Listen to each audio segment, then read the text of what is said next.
A single second can feel like an infinity when it carries the weight of a life-changing choice and a deep, raw emotion.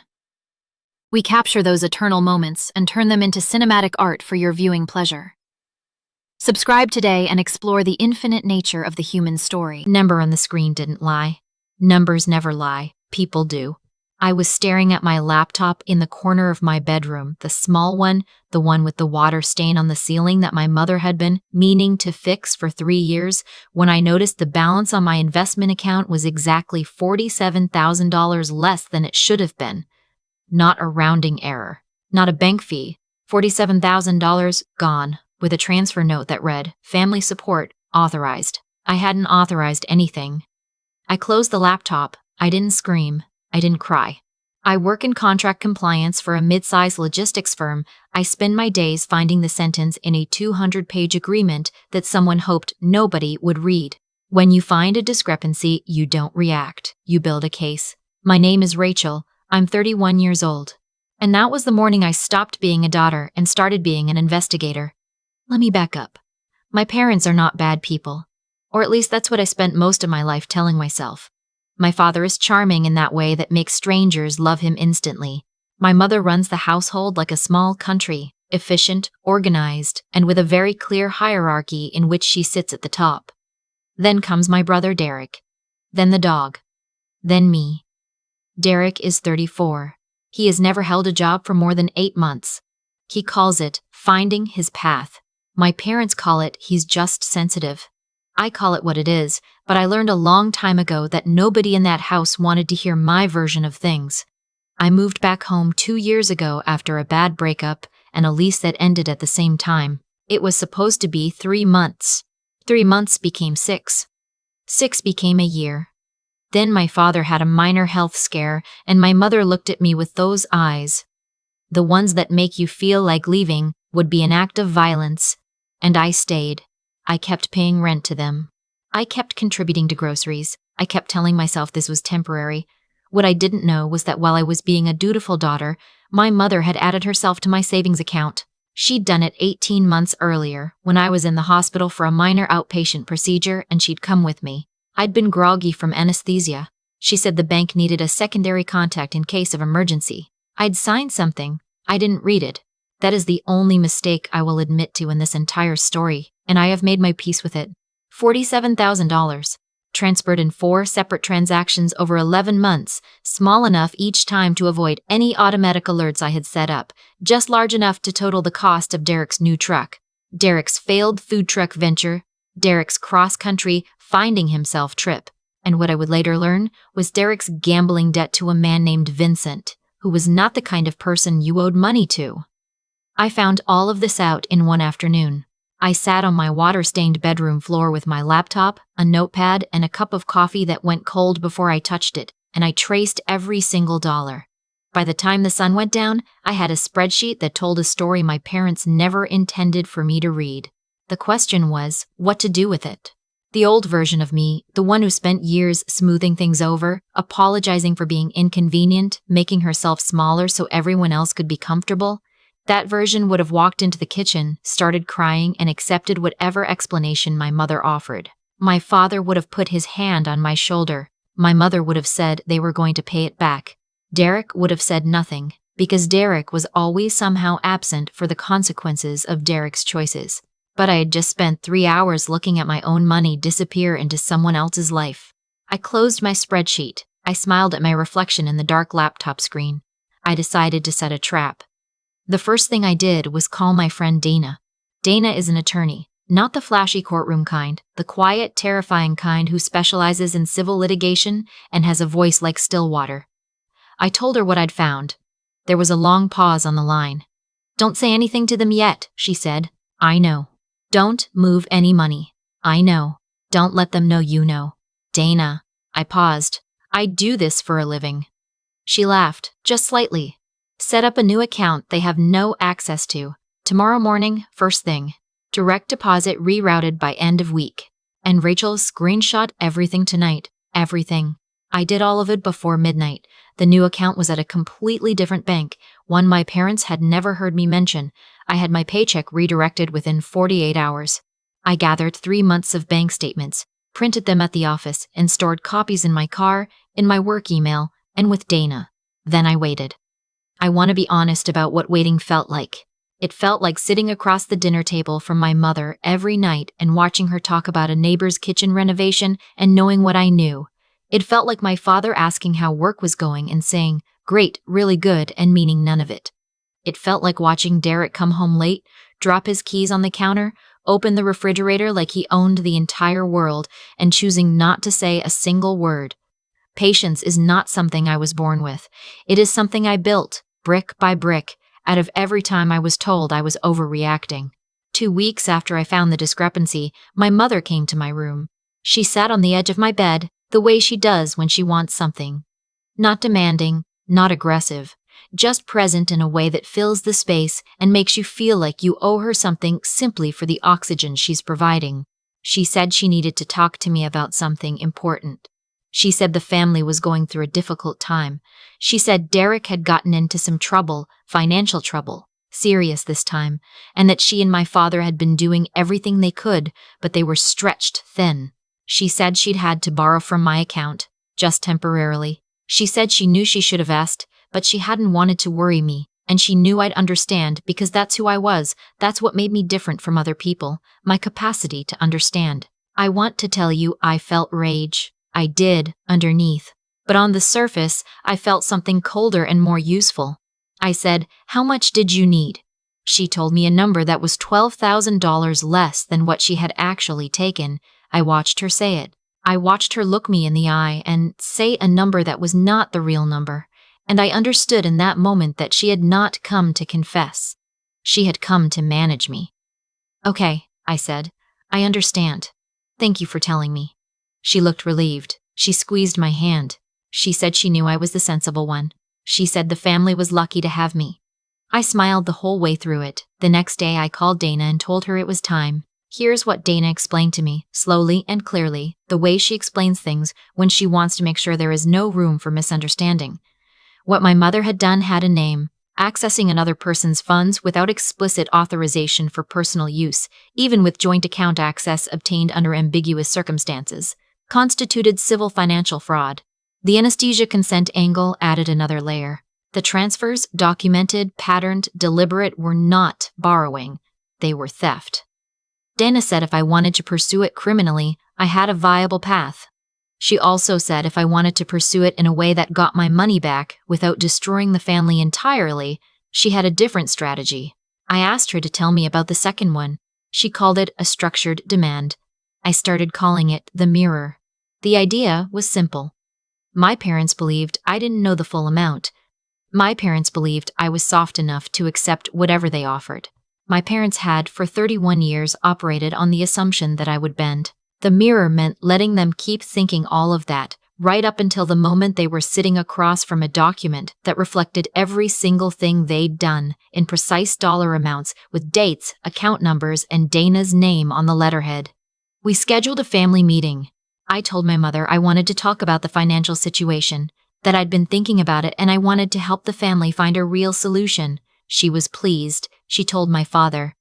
My father patted my shoulder and said I was a good daughter. Derek was apparently told as well because he showed up and sat in the corner of the living room with the energy of someone who expected to receive something. Dana was on the phone in my pocket, on mute, listening. I sat down at the dining room table. I put a folder in front of me. I did not open it yet. My mother started to speak. She began to outline, generously and vaguely, the situation with Derek, the stress on the family, her hope that we could all come together. My father nodded along. Derek looked at his phone. I let her finish, then I opened the folder. "I want to make sure we're all looking at the same numbers," I said. I slid the first page across the table. It was the full transaction history, all 11 months, all 4 transfers, the real total. I watched my mother's eyes move across the page. I watched the exact moment she understood that I knew. She looked up at me. Her expression shifted through about 4 different things in 2 seconds. Surprise, calculation, something that might have been the beginning of an excuse, and I spoke before any of it could land. "I also want to note," I said, "that the authorization I signed at the hospital was obtained while I was under sedation, which my medical records will confirm." Dana, my attorney, has reviewed everything. The documentation is complete. My father said my name. Just my name, the way parents do when they're trying to recalibrate. I don't want to go to court, I said. I want to be very clear about that. I'm not here to blow up the family. I'm here because I've been patient and I've been quiet and I need that to stop. My mother said it wasn't like that. My mother said I was misunderstanding the situation. My mother said she had always planned to pay it back, every cent, and that this was a betrayal to treat family like strangers, to bring lawyers and paperwork to a family conversation. I let her finish. I know you plan to pay it back, I said. That's why I had Dana draft a repayment agreement instead of filing a report. I slid the second page across the table. Derek finally put his phone down. The agreement was clean and fair, which is the most unsettling kind of document you can hand to someone who is expecting you to fold. It outlined the full amount owed, the real amount, not the number my mother had told me. With a structured repayment schedule, interest-free, over 18 months. It included a clause requiring that my name be removed from any shared accounts immediately. It included a clause specifying that any future requests for financial support would be made in writing and agreed to by me in writing before any transfer occurred.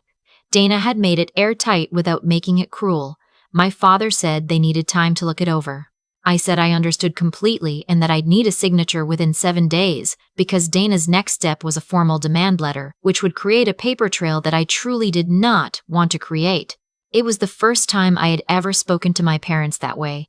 Not with cruelty, not with anger, just with clarity. With the information organized and presented.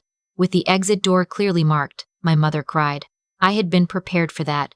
She said she couldn't believe I would do this to her. She said after everything she had sacrificed. She said I was tearing the family apart. I said, Mom. I found the transfers in November. I've been sitting on this for 2 weeks. I didn't tear anything. I'm trying to repair it, but I need you to sign the paper. Derek, of all people, was the one who said it. He looked at the table and said, Mom, just sign it. I don't know what that cost him. I don't know what version of events he'd been told, or whether he understood the full shape of what had happened. But he said it, and something in the room shifted. My mother signed it that evening. My father signed it the following morning, after what I can only assume was a very quiet night in their bedroom. He handed it back to me without looking up and said he hoped I knew how much they loved me. I said I did. I didn't say that love and accountability are not opposites. I saved that for the drive to Dana's office, where I dropped off the signed agreement and sat in her parking lot for about 15 minutes doing absolutely nothing. The repayment came in monthly transfers, on time, for the next 14 months. Because at month 15, my mother called me and asked if we could talk. Really talk, she said. Without the lawyer and the paperwork. Just us. I said yes. I drove over on a Sunday afternoon.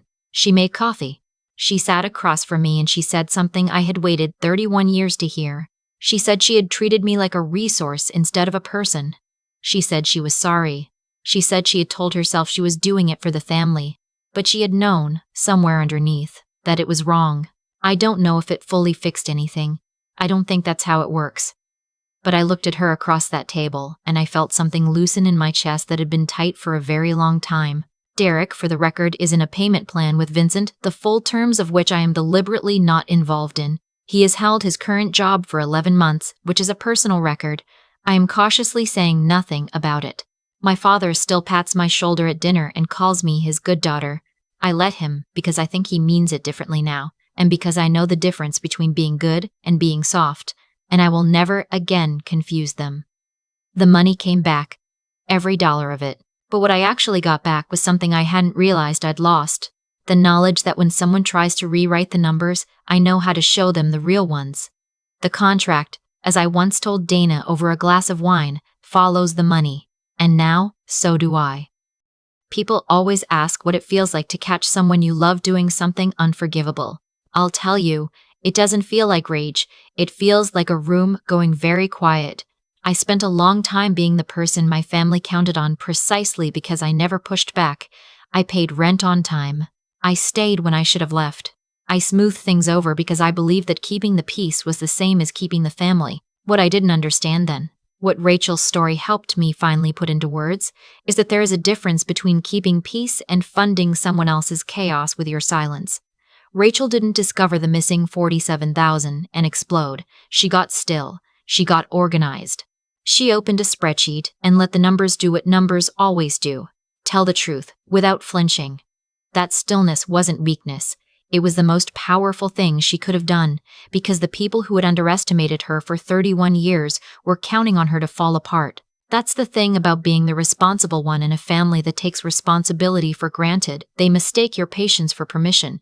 They read your consistency as an open account they can draw from whenever things get hard, and they are always surprised, genuinely surprised, when the account closes. What her mother did had a cost that went beyond the dollar amount. Every time a person in power exploits someone's trust, they're making a quiet argument: your needs matter less than mine. Rachel had heard that argument her entire life in smaller ways. In the bedroom with the water stain, in the dinners where Derek's failures became the family's emergency, in the word temporary.